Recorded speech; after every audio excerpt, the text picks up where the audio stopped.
Hey, what's up, everybody? Welcome to another BbA three-pointer, three quick NBA questions to get your conversation started. And the first one, we're going to talk about the SuperSonics. You've got a question for me. I want to know, do you think that the Seattle Supersonics will go back to Seattle? Well, yeah, that a team will go back to Seattle. Absolutely. I think the league has a huge interest in doing that. The big rumor right now is that with the Minnesota Timberwolves getting new ownership, one of those being Alex Rodriguez, who played for the Seattle Mariners and has ties to Seattle, there is the danger that the Timberwolves could be headed out to Seattle at some point. Now, supposedly, Glenn Taylor, the owner of Minnesota, who kept the team in Minnesota over the past 25 plus years, has said it will be in the contract that the team needs to stay there.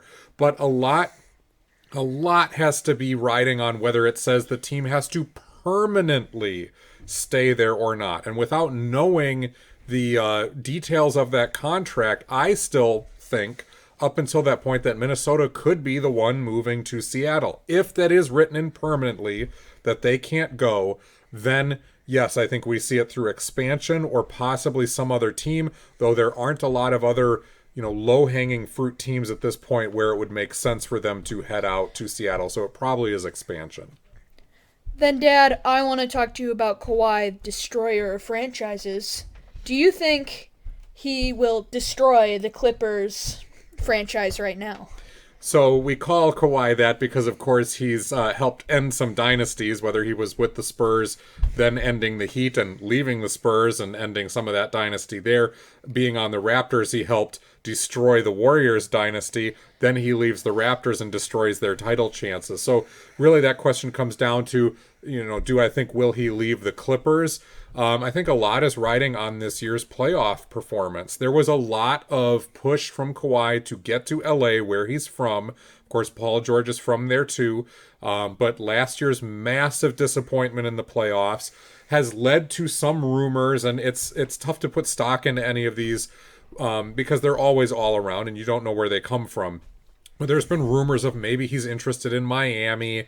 And a rumor like that could be started by Miami just to plant the idea in his head. But if the Clippers do flame out, I think especially if Paul George has a terrible playoffs like he did last year or a terrible series, and that's one of the big reasons for them losing, in the second round, in the first round, something like that, then Kawhi might start to look around. It really depends on how much does he value being at home versus winning a championship. But yes, if he goes, the amount of draft picks and capital that's been put into acquiring George and Kawhi Leonard, he very well could be the destroyer of the Clippers franchise for a time.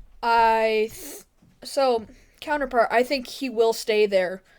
I mean, he's like the anti-LeBron. It's just so Yeah, he's the like foil it for fits. LeBron there in LA. I think it Yeah. fits with him as the Clippers against the Lakers. When you would think he'd want to go to the Lakers because the Lakers are the bigger franchise, and he just went to the Clippers, and I mean, it just fits. I think if he realizes that, It's and certainly good for LA. It's good for the NBA to have two marquee franchises in Los Angeles. My question for you then is on 2K and the shot meter, which we've discussed before on this show. The shot meter was adjusted yet again, this time via patch. And what are your thoughts on that?